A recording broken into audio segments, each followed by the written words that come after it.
This episode of the Better To podcast is brought to you by Kitty Mystic and DM Needham, author of the Better To Burnout series.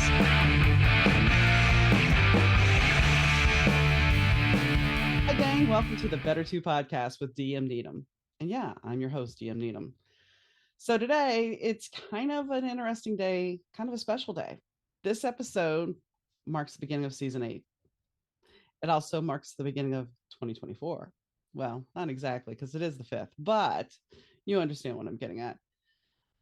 And when I look back over the 8 seasons, which I kind of did briefly, I picked some of the better episodes and the top 3 most popular episodes and shared them on Instagram and this week and sometimes on TikTok. But, some of them were a little over 10 minutes, so it wouldn't allow me.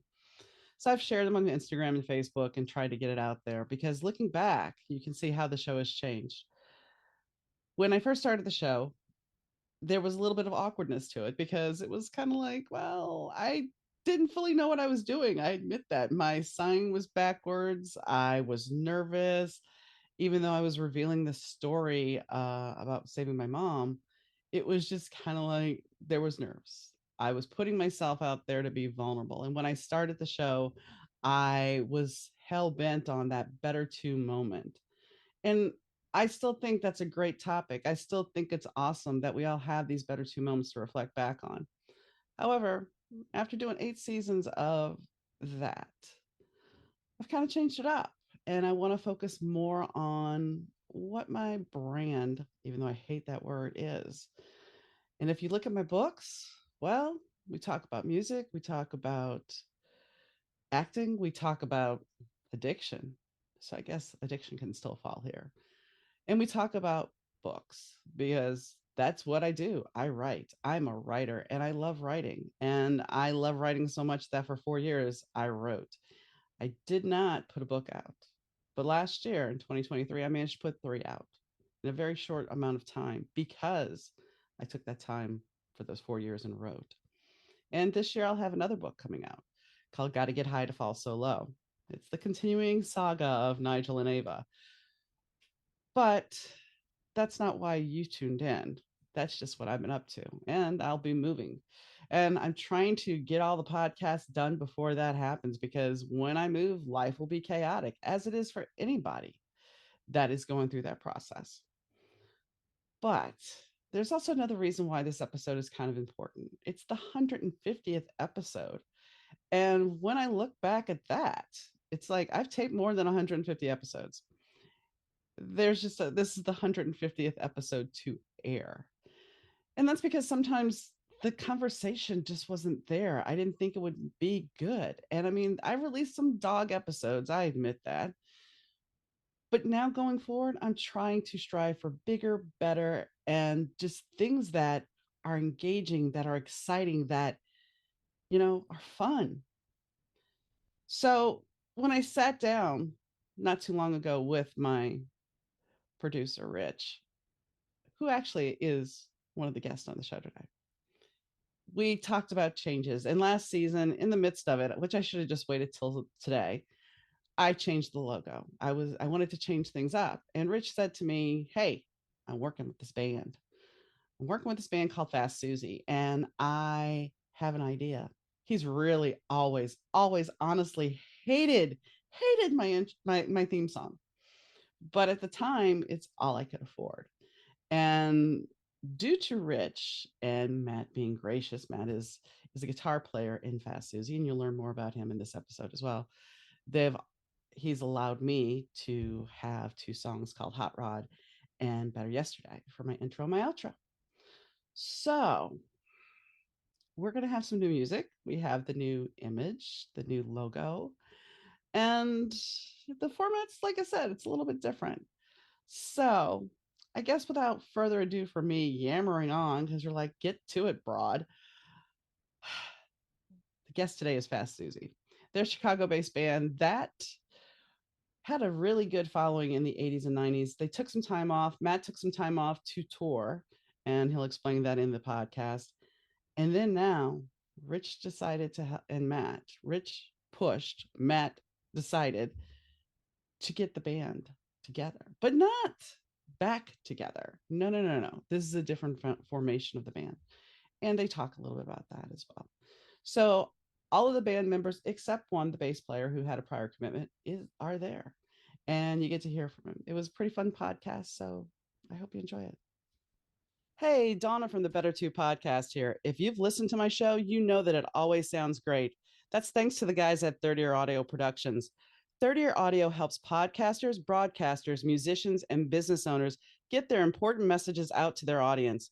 Rich and the Third Year Audio team are easy to work with, they're efficient, and understand that your message is important to you. With quick turnaround and the true caring of your needs, Third Year Audio is your go to for any audio message.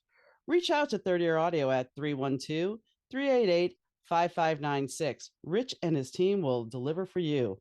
That's 312 388 5596. Or you could email them at info@thirdyearaudio.com or visit them on the web at www.thirdyearaudio.com. Today, I would like to tell you a little bit about one of my favorite places, Synergy Collective, a bohemian lifestyle brand curating wellness for the mind, body, home, and soul. Located in the heart of the Midwest, Rockford, Illinois. Inside the storefront and online, you'll find a beautiful selection of crystals and metaphysical tools, boho apparel and accessories, sustainable home and beauty items, books, candles, and other unique gifts. They also offer a variety of community events, classes, and workshops in their Rockford location, including some select classes that are taught by me. So I invite you to explore the collective at www.shopsynergycollective.com and use code BETTER215 at checkout for 15% off your first online purchase. I'm here today with a band called Fast Suzi. They were introduced to me by my lovely, wonderful sound man, Rich Zei. You guys have heard him before on the podcast when him and I talked about, when I brought him aboard, we talked about the sound and everything else. But Rich is not just my sound guy. He's Fast Suzi's sound guy and producer. So, Rich, why don't you tell us a little about what's going on with this project and how this whole interview came about? Well, okay. I've known Matt now, what's going on years, probably more than either of us care to admit.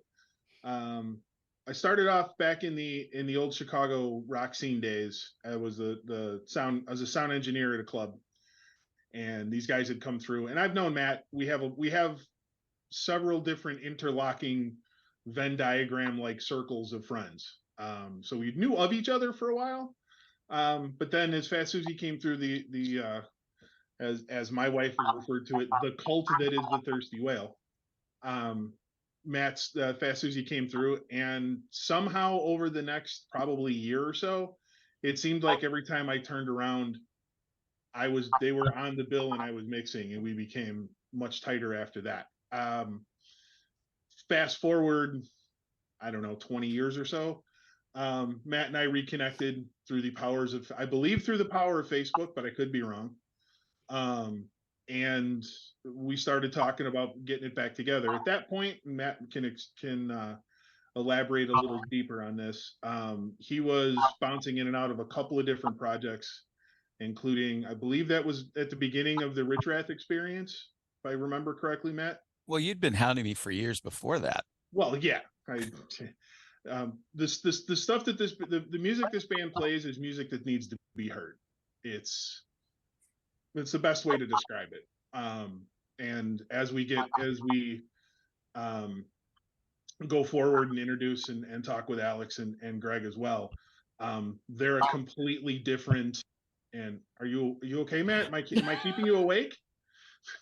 I should be. They've added a life to it that I didn't think was there, quite frankly. But wow, wait a second. That sounds like you have all this faith, and then all of a sudden you're like, well, they've had a new life. Okay, it's kind of like, dude, do you have faith or not? Let me elaborate on that a little bit. There have been different lineups over the years. Fast Suzi, I believe we're at, if I look at at one of our group chats, I believe this is episode 5, the guitar player strikes back.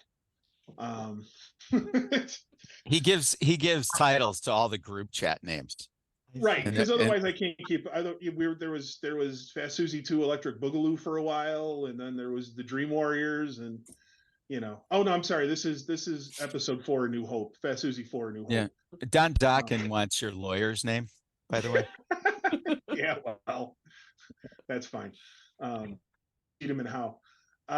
So over the years, there have been different lineups, as happens with bands, and quite frankly, there were a couple that were less than stellar. I've got full, I've always been carrying the torch for this band, but there have been times where the rest of the lineup, I don't think was holding on to a candle, for lack of a better way to say it, to different ways that things had come together and kind of came in and came out. But Matt and I have been carrying the torch for this thing for the longest. Flash forward to about a year ago, we got Alex. Was it about a year ago, or is it less? No, it's been Earlier less. this year? It was Been less, earlier yeah. this I year. don't remember. It just feels like it. Yeah, right? really, it does. Lots happened. Lots Yeah. happened. So so how this came about is that we're looking to freshen up, you and I were talking, Donna, about freshening up the direction and everything, just in production conversations. I said, hey, how about we change we change the theme song? And I talked to Matt, and he was like, sure, go ahead. And I'm taking snippets of a couple of Fast Susie songs, specifically A Better Yesterday, Hot Rod, and Giving It All to You. So you'll be hearing different pieces of that throughout the podcast as we go forward, at least this year. And we've waived the licensing fee. And we appreciate that. We appreciate that. Because, the podcast is still, even though I have 150 episodes, I don't have the sponsorship yet. So, but that's going to change. It is. One day. As it just seemed to make sense. If we're going to make the change and we're going to have new music on, it occurred to me in one of those odd flashes of cogency that I have that, hey, why don't we get the guys on? And it turned out to work out perfectly, with this being the 150th episode and the first of the new season. So, and it's not my age either. Let go of the age. Okay. It's only a number. Right. Yeah, except that if I were in the Spice Girls, I'd be Old Spice. Hi-oh! He's got jokes, ladies and gentlemen. He's got jokes. Yeah, I've been in this. Jokes, I tell you. And the rest of them are road stories, so I don't know. Yeah. So Matt, why don't you take over for a minute so Rich can have a break? Or we can have a break from Rich. Either way is fine. I'm okay. Okay, so Fast Susie actually started in 1988. And it actually took place in a record store in suburban Chicago. And this band used to be 2 guitars. And the other guitar player, who was my songwriting partner, he and I met at a record store that I ran. And if you remember the Record Town chain, you mentioned Musicland before. And we started talking about music that we liked. And it was all very much late 70s, early 80s hard rock. Not so much the hair metal and the makeup kind of music. I mean, there's viable music within that subgenre, but that wasn't what really hit us. So we wrote about a dozen songs and slowly started playing out. We flew under the radar in Chicago, just enough that people would know us, but not enough where it consumed our lives, because everybody, even at that point, had other ambitions. I was a professional touring guitar player for quite a while. And so the band gelled nicely. It was kind of like a nice puzzle piece fitting together. And at some point, like in a lot of things, people grew tired of each other and the band broke up. We had tried a couple of different versions through the years, just to get out there, just to get our feet wet and enjoy everything. And primarily covers, 1 or 2 songs. The band had a hit single in 89 and 90 that got airplay all over the country. And that was the only real original song that we did. And about, 4 years ago, 5 years ago, maybe 4 years ago. Rich really kind of hit home with we really should redo this. It is about 4 years ago because I released a book back in 2019 and he was at my signing and he was bringing up Fast Suzi then. So, well, we're going to have to start paying you, I think. So I was in an REO Speedwagon tribute band that was made up of former members of REO Speedwagon. And I grew tired of it. And so Rich and I have had pretty constant conversations about this. And I just felt the time was right in 2019 to jump ship from that band. I made a lot of great connections, a lot of industry connections, and we started putting this together. We've had a lot of, if I say missteps, I don't think that's fair to some of the people that had been in this reboot, but we've finally found the secret sauce to bring this music back to more than where it was, and give it the respect that it deserves, yet build on it with new music. And Alex and Greg, and now Bill, who, like we said, is unfortunately not here today, they've injected a lot of new life into this.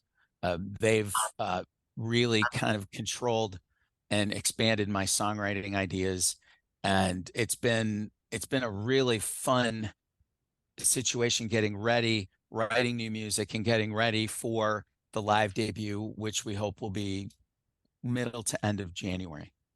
wow. Mm-hmm. Where is this live debut going to be, or is it? Well, we're still working that out. I have a number of ideas to market all of this. I come from a marketing background in general, and right now I'm trying to put it like a good salesman, trying to put together something that's attractive to a club owner in order to host this. I've been calling it a soft landing, and then move forward, trying to get booking agents to show up for like a quick 3-song set, if you will, a showcase. Is Chicago more like LA now, where in order to get your gig, you're going to have those feet, those bodies in the door already, that they're going to know that you're going to bring those bodies in before you get that gig? I'm really fortunate that this band still has quite a bit of recognition factor. I'm very lucky that a number of people who would come and see this band know me from the tribute band. And not just in Chicago, there are other markets where the tribute band played that are waiting for me to have this band ready to go out to other markets, kind of, weekend warrior type of things, but I'm confident that we'll do well as far as a draw goes. There are a lot of people that remember this band from 35 years ago. And the addition of Alex and Greg brings us a whole new demographic that shares similar musical tastes. They have good parents that play this music for them, and it'll catch on. But I'm old school. I want the booking agents to show up at this, and I will bombard them and market anything, to the point where people will at least want to see what the hubbub is about. And it's a matter of getting bodies in the door no matter what. Yeah, of course. Because, you want your music heard, you want that audience connection, you want that feeling. Right. So, not to move on too much, Matt, but that's okay. Alex, since you're up there being quiet, let's hear from you. So how did By the way, this is the quietest he's been in the 6-8 months I've known the kid. I wasn't gonna say, but yeah, he's usually our loudest guy. I'm here. So tell us how you came into Fast Suzi, and why are you so passionate about being in Fast Suzi? Well, so I have been playing in bands my whole entire life. I grew up. My dad was playing Beatles records. I wanted to be Ringo. And I love drumming. And I just from playing in bands literally my whole life and going absolutely nowhere, and being on stages and trying as hard as I can to put together kind of what my vision was, and that that team of everyone is on it, everyone's fighting for the same goal. I just really was having trouble finding that kind of thing. And it was just really driving me crazy. And I was kind of at my last straw. So I go on Craigslist and I'm like, where, you could either get a toothbrush or a band. And there I am. Or something else that you really don't want. No, they got sometimes rid of the that same ad. section. Oh, okay. They got rid of that section. Okay.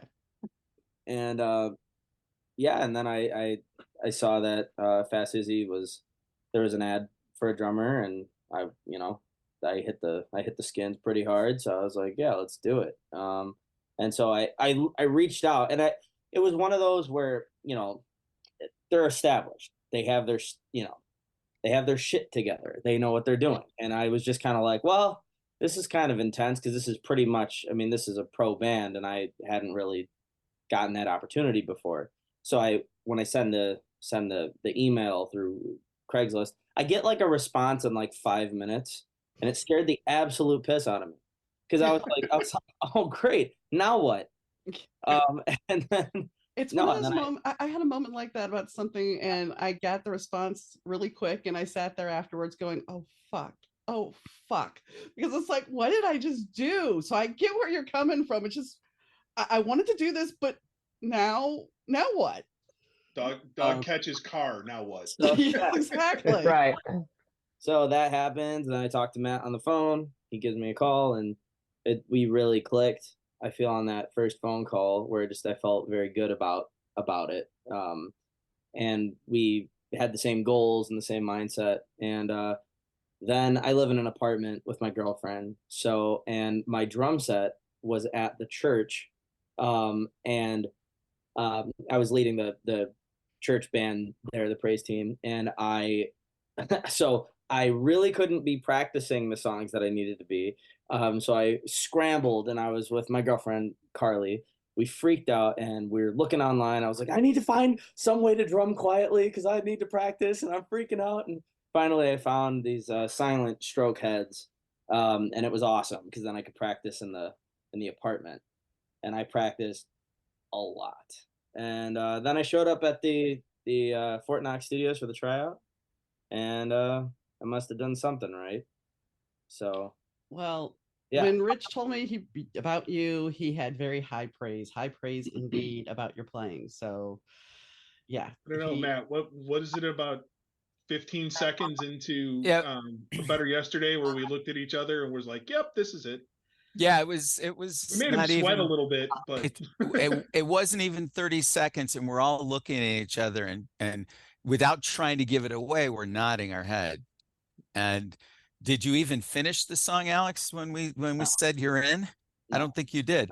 Although the funny thing is, he put so much energy into playing.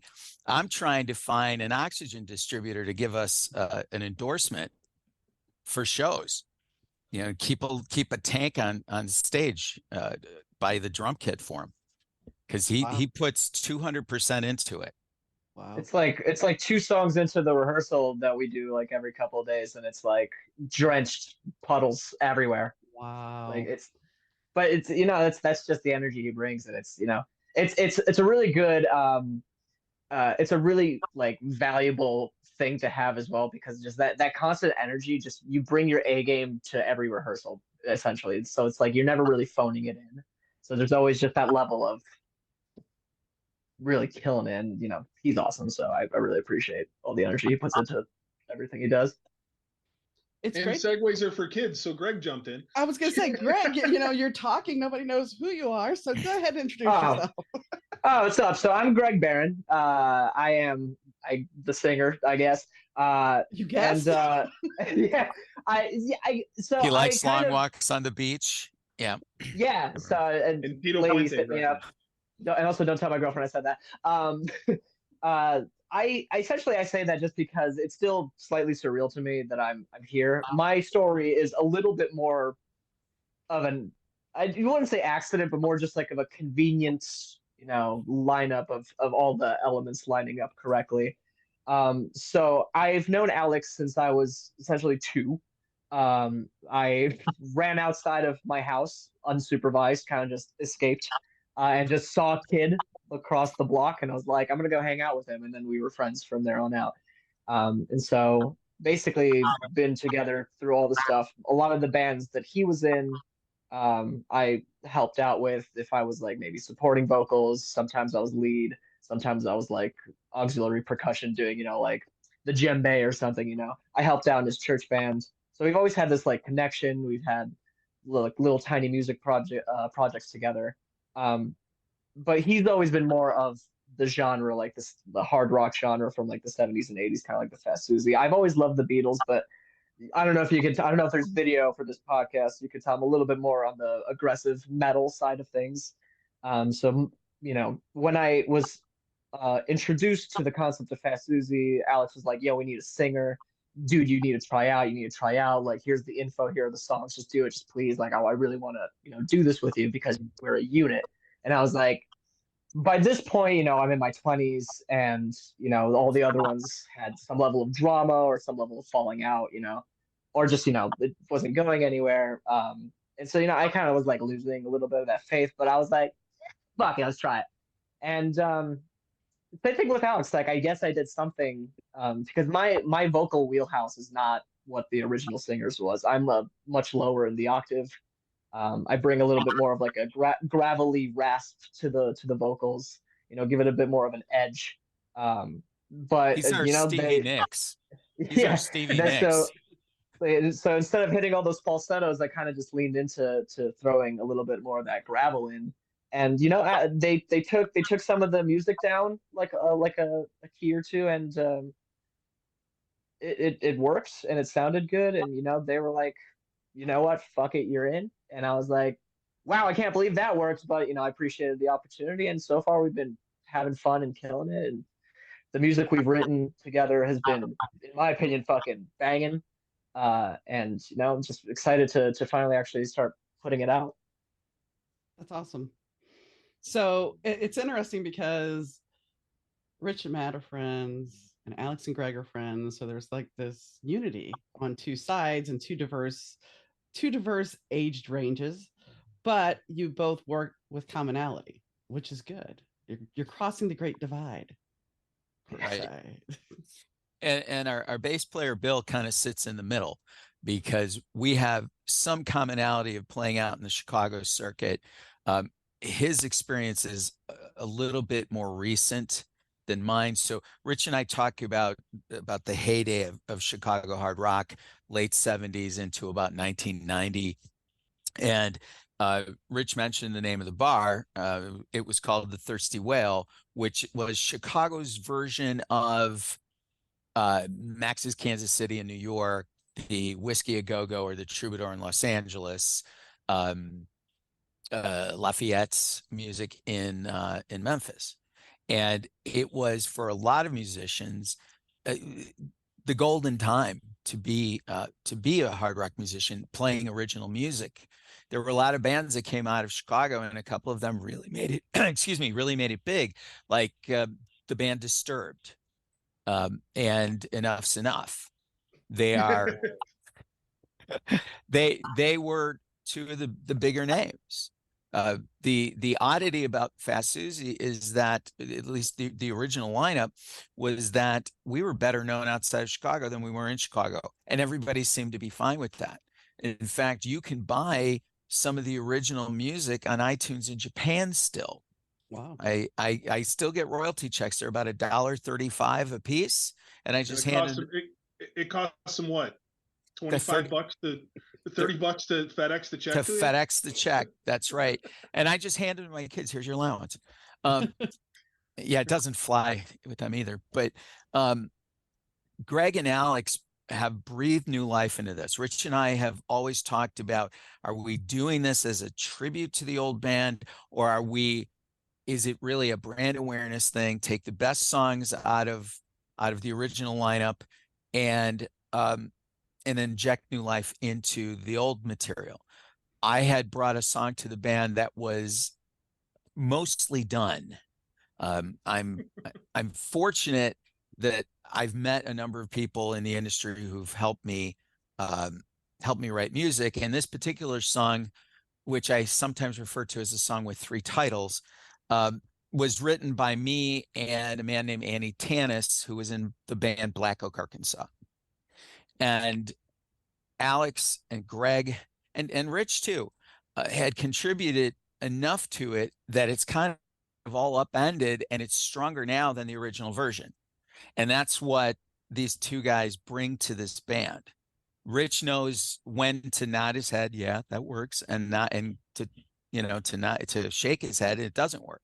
So it's really, I can't overstate that it's brought new life into this project.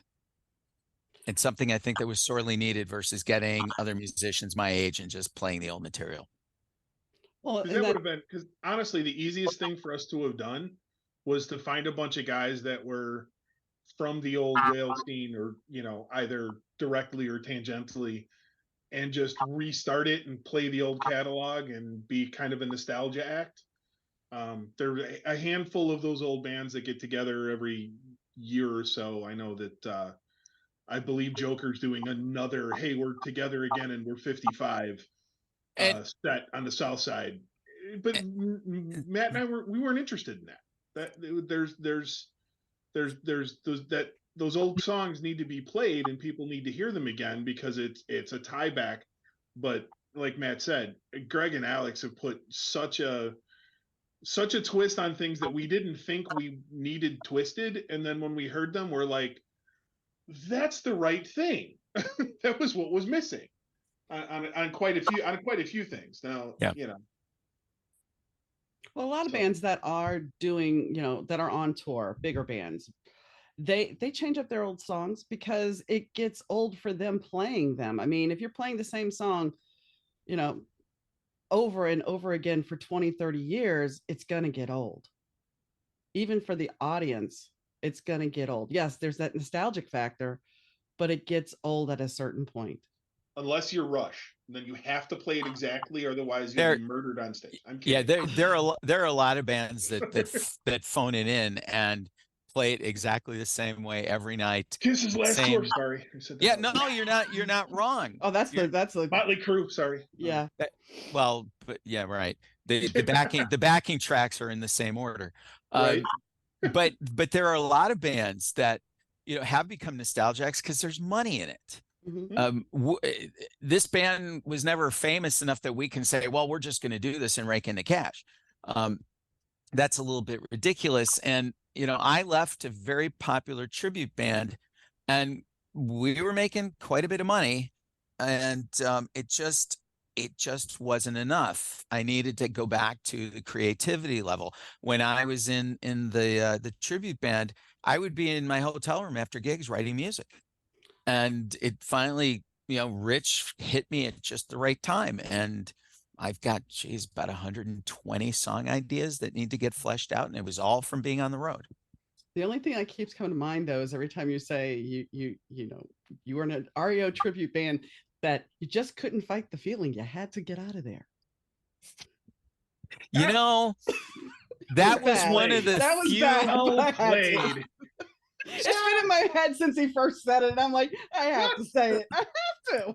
Well, it's that was actually one of my more favorite songs to play live because it wasn't a simple. Yeah, there were a lot of moving pieces in that song. As schmaltzy as it was, that was fun to play. So if you really wanted to get technical, Donna, he couldn't fight the feeling anymore, so he took a flying turkey trot. That's really deep. She doesn't know what the flying turkey trot is. Yeah, but you do, and that's important. It's in your bio. So anyway, now that we've killed that conversation, yeah, Rich. Hey, I've always been the first to admit I am the vibe killer. That's what I do. So I'm not going to go with the old guard. I'm going to ask this question of the youngsters, as you guys have been calling them, which no disrespect. The kids. Rude. So what is your take? Do you want your stuff on Spotify or music downloading services? Do you want that? I mean, yeah, of course. I would love to have more exposure and people just listening to it and jamming out to it. It would be so surreal and just kind of like a dream come true from like when I was a kid to just like be driving through traffic and just randomly hear a song that you made play on somebody else's rolled down window, something, their car. Sorry. I get it. And your take, Matt? I thought you were asking the kids. I did. Yeah, I was waiting for Alex to chime in. Alex didn't say anything. But... No, Alex didn't say anything. Go ahead, Alex. Speak. Well, I think, absolutely, 100%. It needs to be on as many platforms as we can get it, right? I mean, I want as many people to hear our music. I think that there is sort of a misconception going on that people who are me and Greg's generation, that they assume that there's not a big rock following. There's a huge rock following. I grew up with that rock following. All my friends are rockers, and there's plenty of us, and they're passionate, and they're, if I just feel like there's not a lot of, how do I say this? There's not as many options for my generation to listen to young people doing the rock music. I don't think there's not as many young guitar heroes and stuff like that. So I think that. So you were not a fan of Miley Cyrus covering Metallica? No comment. No, but I think that if the music is there, they will listen. And I think that if we get it on the right platform, there will be ears to listen to it, and they're gonna come and support us. And of course, I mean, I think they're gonna get hooked because they're gonna hear it, and then they're gonna see the live performance, and it's just gonna, it's gonna explode, in my opinion. So, because every one of us, including Bill, we're pushing ourselves to 100% because that is the top that you can give, and that's exactly what we're gonna give to everyone, and we are giving it. Fair enough. So what do you think, and this kind of goes to Rich too, when you're doing Spotify, most musicians I have talked to, which there's been a good number of country musicians, but I've talked to other artists as well. The one thing about Spotify is, and I've heard some grumblings that this isn't necessarily the case anymore, that we used to have the record culture, the CD culture, that you had the concept of a record, you had the concept of a CD, it all came out at once and that was it. But with Spotify and the streaming services, a lot of the audience wants a song a month. They want a song here, they want a song there, they want it to keep popping. And how do you feel about that? I mean, any one of you can take the question, but it's how do you feel about, you have to constantly produce. And I understand when you're marketing, you're trying to grow your band, you want your name out there constantly, but are you capable? And I know you have 120 songs written, Matt, but are you capable of putting out that much content that fast? Well, so I remember the days, I was a kid, but I remember the days in the late 60s and into early 70s where the single was the only thing that mattered. It became an album culture in 74 through when the entire thing collapsed with Napster, where it became individual songs again. It's absolutely possible to come up with new material on a regular basis. You have to figure out what that window is, but a song a month is theoretically possible if you go back to the days when bands were recording entire albums, 10 songs particularly, because most record contracts basically said 10 songs, 10 sides, or what they used to be called. It comes to a lot of self-discipline. The first 2 songs that we've been working on have taken much longer than that because everybody's trying to feel each other out, and everybody's trying to accept when an idea is good or when it's bad, and that it's not a personal thing. And as we work on this more and more, it then becomes more like clockwork. So the first 2 are taking a little bit longer because, especially with the one I referenced, bringing to the band that was all done, it got turned in and out because some people couldn't hear what I heard. And so it was a matter, at rehearsal, we have a 10-minute rule where if somebody has an idea, as long as it's not a crack, Rich, that we're going to try it for 10 minutes and see if it works. He didn't hear that, did he? No, No, you you glitched. Cut out for a second. So, But as we learn how to work together as songwriters, doesn't matter who brings the initial idea, we're all going to take it apart and make it ours. So one song a month, it's absolutely possible. And Yeah. and to kind of take, to pivot off of what Matt just said, I think it's actually going to be easier, for lack of a better way to say it, because we have a full 16 track recording studio in our rehearsal space. So I mean, so for us to record, to spend, basically to take a Saturday, just to pick a day of the week, and say, okay, well, we're going to do drums from 10 to noon, and we're going to do guitars right after that and bass right after that. We can literally take a day, record a song, mix it, and have it published and released in the span of 36 to 48 hours at what is essentially free. I mean, it's not the 80s where the only way you can get something recorded and done is you have to go to a studio, pay for tape, Right. track and do all that other stuff, bring your gear in, all that. Our stuff is there, set up, live, mic'd. I mean, I got to throw a couple other mics on the drums just because when we record rehearsal, I don't live mic everything. But the technology, what I've heard referred to as the democratization of recording, makes it easier for us, for a band like us, to get stuff put out. And more importantly, we get stuff put out as demos, in quotes, and that's a big giant set of air bunnies around that. What is a demo now versus what a demo was 10 years ago versus what a demo was 20 years ago is completely different. In my production career, I've heard demos that were radio ready, and it was, what do you want me to do with this? There's nothing. I can't make it any better. I've actually had to turn down projects because the demos that they sent me, I'm like, there's nothing to do that's any better. Just put this out. And on two occasions, it was literally the demo that I heard was released and was on the radio. And it's like, so that makes a big difference. It makes it different, that cadence of a song or two, or in parlance, we could do an EP every 6 months and put out 3 songs every 6 months without really breaking stride. So really the bigger time consumer would be your copyright and the paperwork that goes along with your registration. I mean, and that's not even that. I copyright my book, so it's not that hard of a process. Right. It's the matter of getting the forms back that it's done, but really it's feasible for you. Oh yeah, it's more than feasible. It can be done, as long as everybody's on the same page, particularly schedule wise. It can be done. It's easy. Go ahead. No, it's okay.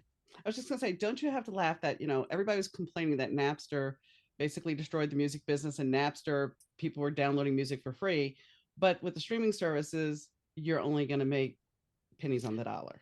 I have friends who are part of that Spotify lawsuit. Okay. Yeah. It's a necessary evil. Mm-hmm. If anybody from Spotify is listening to this, take the music. The podcast goes on Spotify, but the same thing. Okay, there you go. Here's the thing: the same thing can be said this way. I'm not in Kindle Unlimited, but Kindle Unlimited does the same thing to authors that Spotify does to musicians. Yeah, in our case, it doesn't affect us because this is not the career. This is not our livelihood. I have a friend who does quite a bit of music and throws it up on Spotify, and he's getting millions of spins and got like a $3,000 check. So yeah, when you think about that, it's really kind of ridiculous. That's why I think we should just release everything on 8-track. I'm fine. I'm down. Alex and Greg will tell you what an 8-track is later. Shut up. No, I have 8 tracks downstairs in the basement. That were my father-in-law's. Mm-hmm. What's interesting, Matt, so there's a punk band in California that goes to used record stores and buys cassettes and then puts their music over the top of the old cassette. So you could buy a Joan Jett tape from them at a show, but it's their demo. That's a Nice. cruel trick. I think it's awesome, quite frankly. I think it's Okay, cool as heck. It's really funny. I'm not gonna lie. Greg, I'm going to get right back to you, but I want to say cruel trick. When I worked in radio, I had somebody that kept calling for Whitney Houston Run to You over and over and over again. So me being the wise ass, I decided to play Brian Adams Run to You. That did not go over well. I got a nasty phone call, but I laughed my ass off about it. So I understand. Greg, what You were know, in the computer, it was just the title. Yeah. Oh no, unfortunately, that was the station I got to pick everything. So it was Okay. on Do your me. Andy Travis impression it. That's right. Greg, what were Three you gonna people on this call that got that reference. Will you let Greg talk, please? Go ahead, Greg. Yes, No, Greg. it wasn't important. I was just No, gonna no, just it kinda is reiterate. important. Reiterate then, please. This is part of your podcast as well. Of course, no. I'm not just enjoying the commentary because this is what I enjoy at every rehearsal is those two yammering for what seems like 3 eons. No, I was. Wow. I was No, I was Hang gonna on, say. I need to go downstairs and have my wife pull the shank out of my kidney there. Oh, is that what you're calling it lately? Hey. It's all out of love. No, I was just gonna say I would put it on literally everything. I would take all of our music and demo it on discs, demo it on cassette tapes. Hell, to go and get a record player and get a demo of that at some point. You know, everywhere. 'Cause what Alex was saying earlier was just like as much exposure, as much release, as much mediums as possible would be the goal. It doesn't have to be just be Spotify. You know, again, like on there, people get it randomly into their playlist just based off of like recommended. And so like any exposure is great exposure, especially if it comes from the quality and the energy that we put forward. But yeah, I think that's basically what I wanted to reiterate. And I think also what I was going to say earlier to the point is I think once a month is absolutely doable. I think the one thing I would always keep in the back of my mind is I do not want to fall into this like a pattern. I want the music to always feel, fresh, like inspired. I don't want it to like have to feel like we're a production line churning stuff out just to like meet a quota. If things have to take a little bit of extra time to find that, that vibe, that love, the passion, so everybody falls in love with the song. And it's not just like, three of us love it, one of us is like, I'll live with it. It's like we find that beautiful mix where all four of us can like really just kill it because it's everything that is about us. Is we put all of our being into each song, give it all a piece of our soul, and then from there, we make sure that all of us love it. And then if we don't workshop it, and if that takes a little bit longer than an average time, I think it's still worth it because I think people would definitely feel when you're phoning it in, even if it's like new music. You get to the point where like a band's releasing something every year, full 12 track album every year or every year and a half, and you start to feel like by the third one of those in the line, it's like, are some of these kind of copy and pasted? Like I don't want to fall into that kind of rhythm. So I think that's just the one thing I wanted to circle back to, but that was my 2 cents. Well, thank you for your 2 cents. But enough about Imagine Dragons. Shots fired. All right. So let's talk about Hot Rod. Matt, you wrote it, right? It was a group with the original lineup. Mm-hmm. And it has gone through a number of changes. Originally, the song was always meant to be about a car. And the original version, I don't want to go into too much detail, but it's so not about a car. And it was the tempo and the way the drums were, it was very 80s high energy song. It had always been meant to be more like Deep Purple's Highway Star, which is how we've essentially rewritten it. Greg's come up with some great lyrics that fill in the blanks from the original version that I'm glad are gone. I shouldn't say that. I'm happy that it's closer to what the original vision was, and it's the set closer, and it is still very high energy. It's not 200 miles per hour, but it's still high enough energy. I'm an old showbiz guy. You leave people wanting more. You don't leave with a ballad. You don't leave something with a long good night, thank you for coming. You slam them in the face just like you did at the first song. And this song is pretty perfect at this point. It's night and day. If you heard the original versus what we're doing now, you would be surprised. And it gets quite a bit of positive feedback from people who've heard it, who are not musicians, and those who are. So we're on to a good thing with this. This is very much a signature song. This band originally had about 3-4 of them, but this one is really, this and the opener song called "The Better Yesterday" are really signature songs for what the band's all about. It's a And great song.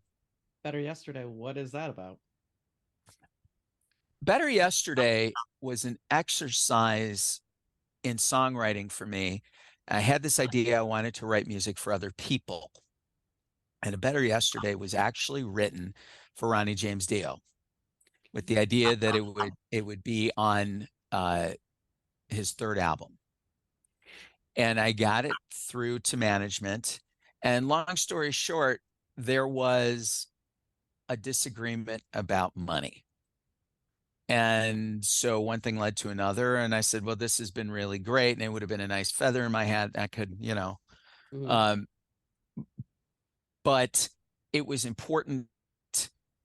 Number one, it was important to get paid, but it was important that it got respect. Yeah, it was important that my name was on it, which none of those would have happened. So I took the song back, and we made a couple of changes to it, and it's high energy, and it has imagery and positive information. Like, the first line of the second verse, and you guys are going to correct me because I've only had one cup of coffee today. There's a line that says, remember our lives, there once was a time where the dreams had made sense, but the words never rhymed. And it's supposed to be not, old-fashioned rock and roll, girls and cars and all this and that. It's an introspective. And it was written, like I said, with Ronnie in mind, and it's not quite like what you hear other bands like us doing, unless you follow that Dio path. We don't particularly do that, but it has that element in it. Yeah, we have a radio song from back in the day, and then we have Hot Rod, which is a high energy, leave them wanting more song. So they're kind of all over the place. That's something I'm really proud of, not only with the original lineup, but with these guys too, because they pull it off really well. But that's important to have something diverse because then you appeal to a larger audience.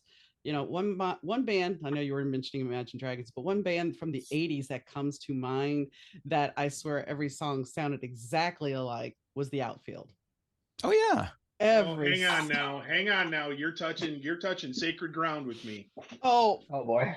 oh boy. Really? Really? Yeah. The Outfield? Play Deep is one of my all-time favorite records. I'm sorry. I am sorry for you, but that's okay. I had a friend who loved The Outfield too, and I'm just like, it's the same damn song. The so for me, that record specifically, um my a mentor of mine who's sadly passed now almost 10 years, um used to sing the high fifth harmony to all of those songs live without a mic, and you would hear it over the PA. You So, remember Big Marky used to do that all the time. And out of uh, The Outfield, Honeymoon Suite, all of those, lots of those English and Canadian bands of that era, Mark and Mark had golden ears, and my sort of tarnished tin ones are learned it at that, but so is that's it sacred really? ground. But is it the record? or is it him? No, So I was a fan. I was a fan of the outfield before. Mark okay, Mark singing hitting that note was always like, oh, cool. okay. But Well, there's an amount of nostalgia there, but at the same time, those are great songs. I'll just keep that in my little hat. Well, If I ever need that. call it a guilty pleasure. I surprise a lot of people because I tell people my songwriting mentor is Carole King. Well, And and it's Rich's interest in the outfield kind of surprised you, maybe disappointed you, but it surprises a lot of people. They see the hair, they see the Marshall amplifiers on stage everywhere, and this and that, and I go, Carole King is the greatest American songwriter there ever was. I'm sorry, Neil Sedaka, but it's her, not you. And I'm sure that Alex and Greg probably have a guilty pleasure too that maybe they don't want out. Or you can share. for Greg, it's Miley Cyrus. But only covering No. Metallica. No, No, it's just Yeah. Miley Cyrus in general. no. But no disrespect to her. I just like, I don't know. I liked her when she was playing Hannah Montana when I watched her on Disney Channel. Hey, Yes. she was under And 21 then. then- Let's not discuss that. She was under 17 then, yeah. Whatever. But again, like I'm saying, I was like, again, where you guys are taking that. Donna, it's like Um, you set foot. It's like you set foot in rehearsal. It's like this is how this goes. No, I obviously. will say this: when Prince William was a younger guy, I was like, he's really cute, but I'm like, man, no, he's underage. So no, I swear, you can look. You can look. And Alex keeps rolling his eye. Alex keeps rolling his eyes. No, I would say like it would depend. I mean, one of my guilty pleasures is I don't really like much modern like pop music, but for some reason if a YouTuber or like a like a smaller band does like a metal cover of it for some reason, I'm like, I like that now. I like the song now just because there's a metal cover of it. So like I guess metal covers, not even the best quality metal covers of like popular current day songs, those are like a guilty pleasure. I don't know why. And you'll hear me every once in a while just like covering them. Like there's one I think there's a Billie Eilish's Bad Guy covered by a band named Anchor. And I just, like for no reason I'll just like put it up in my song every once in a while, put it up in my car every once in a while, I'll crank the song to like 45 on the stereo and just like wheel it down the freeway. It's a vibe. So Alex, Yep. what's your guilty pleasure? Well, I'm a blues man, so I like 1927 type of blues. I like real old stuff like Blind Eye Connie Williams and Lemon Jefferson and all that stuff. Skip James, Robert Johnson, all that stuff. So I'm a huge I'm a big record vinyl collector. So I'll just sit there for hours and hours and hours and hours, and I just like listen to my old stuff. So. And Slayer. I do like Slayer. I do like Slayer, but old blues. I mean, he and I came up together, so we do have a little. He has a little bit of my metal in him too. I mean, we like. I grew up together. Yeah, I mean, I grew up in Slipknot pits and Slayer pits and all that too. But I all the time like we'll play like the song Hot Rod, like crazy energy, and then to cool off, I'll just have like Blind Lemon Jefferson playing on my phone, and I'll just be sitting there in front of everyone. And they're like, "What are you doing?" When you gotta let the steam off. You're Like, like, I'll let the steam. Yeah, exactly. yeah. When we take breaks at rehearsal, he picks up an acoustic guitar and starts playing and singing all this old blues stuff, all this Mississippi Delta stuff. I've started to call him Blind Lemon Alexander.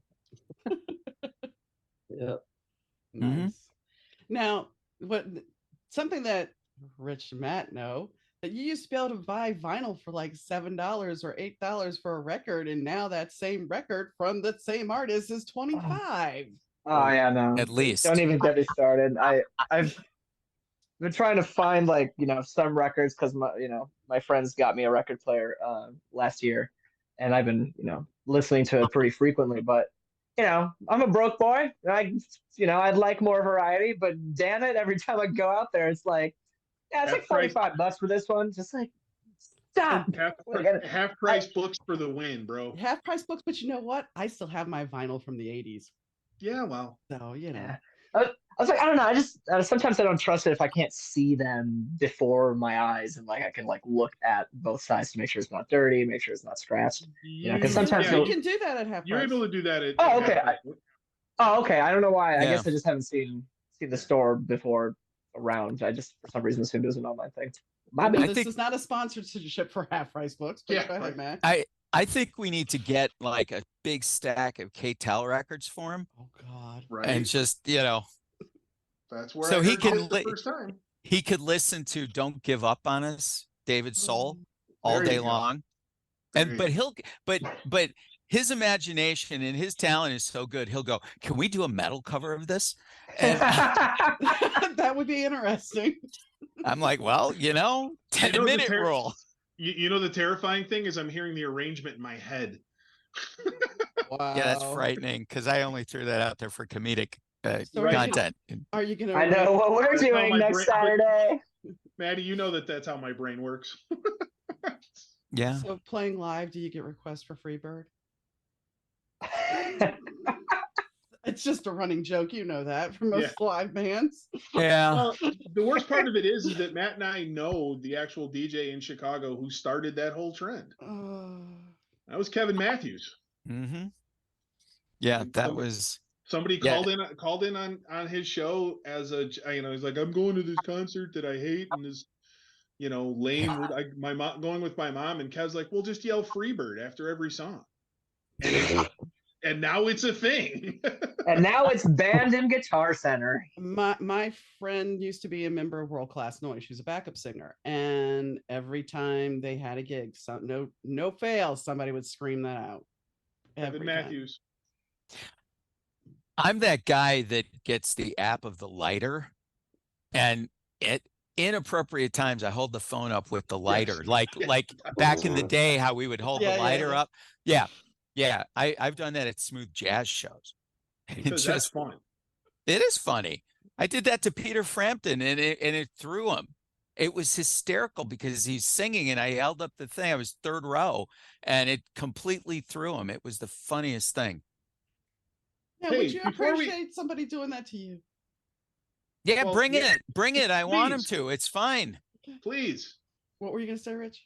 I was gonna say before we Matt probably will have a little more detail on this than I will, but our bass player Bill is part of an amazing charity I wanted that to talk we're going to about be that. doing some stuff with. Yeah, so I wanted to make sure that before we go down a completely different rabbit hole, that we bring up Guitars for Vets.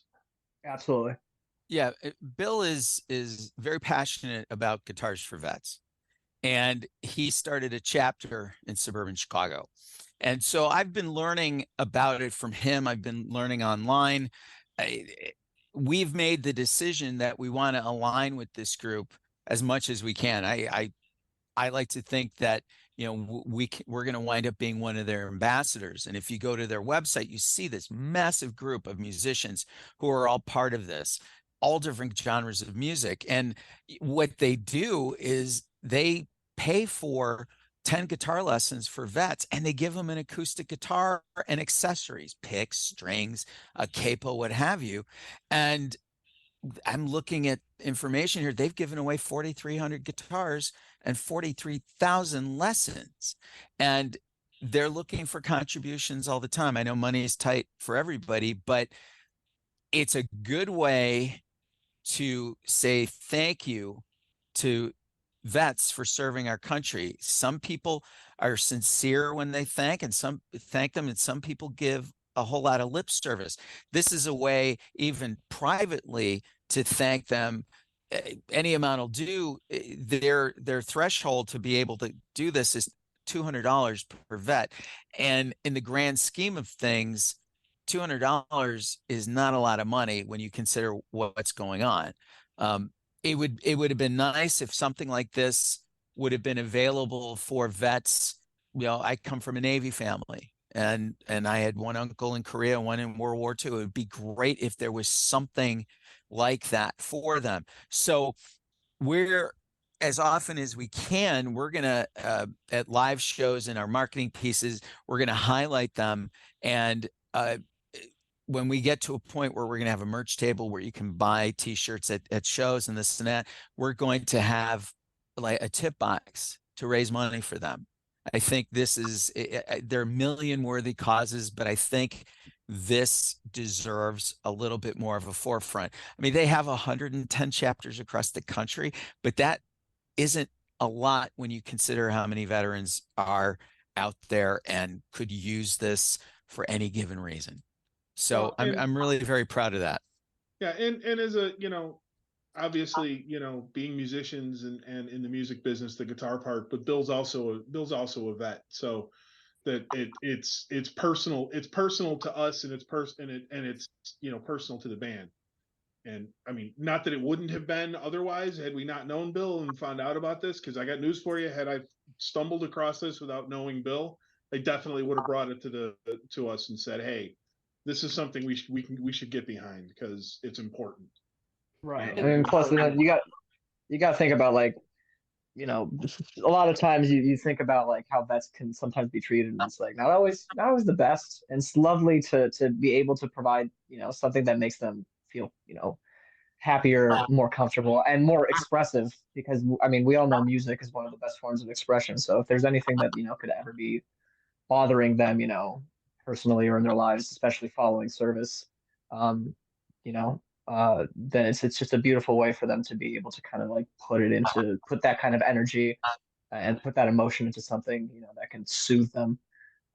It's just beautiful. And Bill's such a great guy. He's, such a patient, such a patient, caring person. With you, So yeah. like, that was just like he's great. He's been, he's had such a short tenure with us so far, and already he's just like probably one of the nicest people I've met in the industry in general. So just big shout out. And honestly, this it's such a great cause to support. I'll definitely put a link in the show notes. That way, if anybody's interested, they can donate as well. Absolutely. So I think I've taken up enough of your time, but before we wrap this up, final words from each of you, and we're going to leave Rich for last. Oh, thank God. Wow. So again, Greg, again with the shank and the kidney. No, I'm just going to go back to how we really introduced everybody. So Greg, you go first. So yeah, again, I'm Greg Barron, singer for Fast Suzi. And this was a lovely experience. I really look forward to being able to put out more new music with the band, putting in more like my energy, my kind of, my little bit of a flair into every project that we do. And it's just been such a fun time. I love Alex. I've loved him for years. We're basically brothers at this point. So always excited to put more passion into projects involving him. And then Matt and Rich and obviously Bill as well have just been so supportive, so helpful. Especially since I'm a little less professional, since I'm a little bit more new to like the professional side of this industry. So them just kind of mentoring me and doing being as patient as possible with me as I kind of get my bearings step by step throughout the process. Just shout out to them, and I appreciate you for having me here today. So thank you, and rock on. Correct. Alex? I would just say for everyone listening, this is this music, the new music, the old music, the way that we've changed, the way that we've shifted some of the old music to how it sounds today, right now. This is a new experience. This doesn't sound like any other band. This is unique. This is hard rock. This is in your face rock and roll. And we're gonna give it what you're gonna hear it. You're gonna hear it in the records, and you're gonna see it live. We're gonna give our 100% every single night, and this is gonna be awesome when we get up there on stage, and we're excited. And then in mid to late January, be ready because we're coming, man. This is gonna be sick. So, Nice. Yeah. Well, thank you for coming on the show, Matt. The historic tagline of Fast Suzi was rock and roll to save your soul. And anytime we went out, the shows were called the Salvation Tour. And next year, which is only a few days away, but next year is World Salvation Tour 2024. I have told anybody who's gone through the doors of this band, there is only one concept here, and it's world domination without egos. We are going to blow the doors off of every place that we play. We're going to knock your socks off, and you're going to be asking, when are you playing next? The energy in this band is unlike anything I've been around, and it's going to show on stage, whether it's a small stage or whether it's on a really big stage where we belong. We're going to bring this band to as many venues in the Chicago area that we can, in the Midwest and across the country, if it's to be. And every single person will be blown away by this, because Alex is right. This is very different. It is very different from the original. It has this new life that has really taken on a life of its own. And I would tell anybody watching, listening to this, if you see a listing of us playing, come see the band. You will not be disappointed. And if you're seeing this and you come to a show, tell us that you saw this podcast or you heard the podcast, and I don't know, maybe we'll buy you a beer, something. Because I mean, this recognition, this opportunity to be on the show with you is gold as far as I'm concerned. Not just because any publicity is good publicity, just spell my name right. It is targeted to people that we want our music targeted to. And so we appreciate it. But if you're out there and you see something that we're playing near you, whether it's Chicago or somewhere else around the country, come see us. Okay. Absolutely. Thank you, Matt. So, Rich, do Oh, you have any words to say? I get to wind up. Yes. I get to be the closer here. Yes. I have to say this. I have put more of my heart and soul into this project than probably any project I've done since I was 15. And it's purely because it's worth it. These are great music. These guys are, the musicianship in this band now is better than it was in the 80s, quite frankly. And there's just, it's really reached out and become part of my DNA. And you know, Donna, this is, God, I'm actually speechless, which is kind of bizarre for anybody who knows me. No. I'm having a hard time. Are we I'm having a expecting hard like time. the temperature to drop really bad in Chicago now since he's Yeah, right, speechless? right. No, Hell's freezing over as we speak. Right, right. But in all seriousness, this is the music, the music, the vibe, the energy. Alex and Greg have really injected a new life into some of these old tracks, some of the older tracks. And the new stuff has what I will say is the perfect merger of modern hard rock and classic hard rock. It's that perfect dovetail, which could have gone completely the other direction and been, Yep. But absolutely, this, like, you know, to pivot off what Alex said, this is stuff you got to hear, man. You got to experience it, because it will change you. And, it may and not, Bill's and it may not, contribution. What's that? Bill's contribution to this has been immeasurable. Has been on a daily. So these guys, when they're rehearsing, I'm usually sitting in the control room recording the rehearsal, but I spend more time listening to Bill's bass playing along with the drums, just to listen to the interplay between them. It's amazing. And I've not done that in a long time, dude. But yeah, this is music you got to see. This is a band you've got to see when we come around, and we're gonna, you know, sooner than later, we're gonna be coming to a stage near to you, and, you know, looking to blow doors off. Nice, nice. Well, I thank you guys for coming on. Thank you. Thank you. Thank you. Absolutely. Thanks, Donna.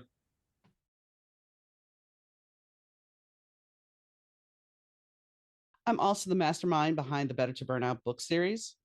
The stories unravel the lives of Nigel Hartigan, the groovy bassist of Sambuca Fedora, the stunning singer model Ava Richards, and the suave record executive singer Russell Langford. Love, romance, and drama run rampant as their lives tangle up. But brace yourself, folks, because not every tale has a happy ending. Snag your copy today from most online booksellers. So the podcast with Fast Susie was interesting. It was fun, and I can tell that these guys have a lot of passion and a lot of heart. And that is half the battle in a band. I mean, you have to be passionate about what you're doing, because if you're not, it's going to show. It's going to show in your playing. As they said, you can't phone it in. And when you look at a band, it's kind of like a marriage, because you have give and take and you have to get along.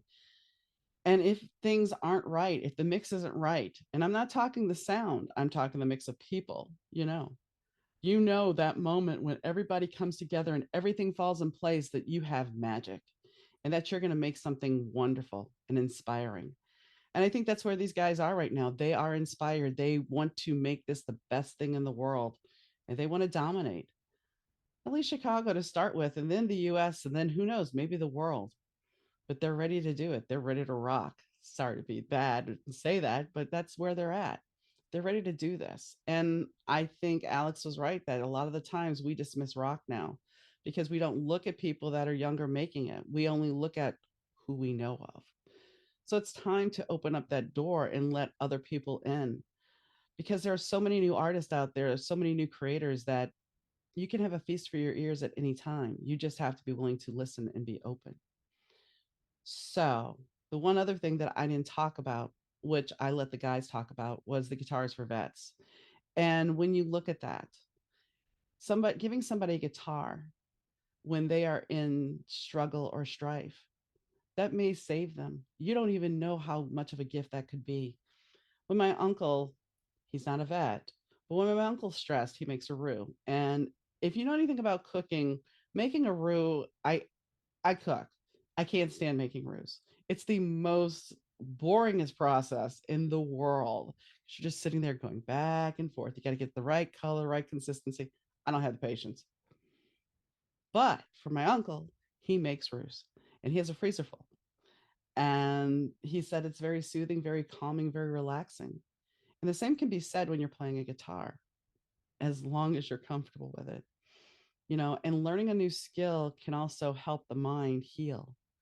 So when you learn those basic chords and you're strumming and you're just playing along, it's going to be something that's going to connect with your creative side, and it's going to be something to soothe the savage beast.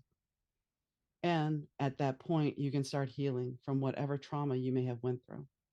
So a $200, it only takes $200 for them. And I'm not trying to do a sales pitch here, but $200 can go a lot to heal somebody. I'm not saying it's going to be perfect. I'm not saying it's going to work 100%. But if it gives them something to focus on and to heal and to help grow, I mean, who's to say that they don't find something out of it that they didn't realize they could do? That they find a passion that awakens something, and that, hey, they can pick up that guitar and go to a local coffee shop and just play and have people enjoy what they're doing. And connecting with people is one of the biggest important things in the world. It supports us emotionally and it heals us. And that's what these vets need. And it's a great way to thank them for their service. So now that is my 2 cents on that, I think it's a great charity, and there is a link in the bio. So, season 8, hard to believe. I thank you guys who have been with me this whole journey, and I look forward to season 8 being bigger and better. We have focused on many things, and I will still focus on some people's personal stories, but I want to make this a bigger and better podcast. And while I love sharing people's stories about how they went after their dreams, sometimes those stories got a little bit repetitive.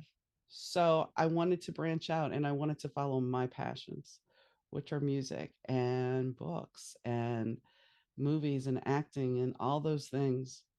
And yeah, there is a darker side to it. And yes, we will talk about that as well. But having more musicians on is something I want to do. And I hope you guys enjoy this as much as I do, having these people on here.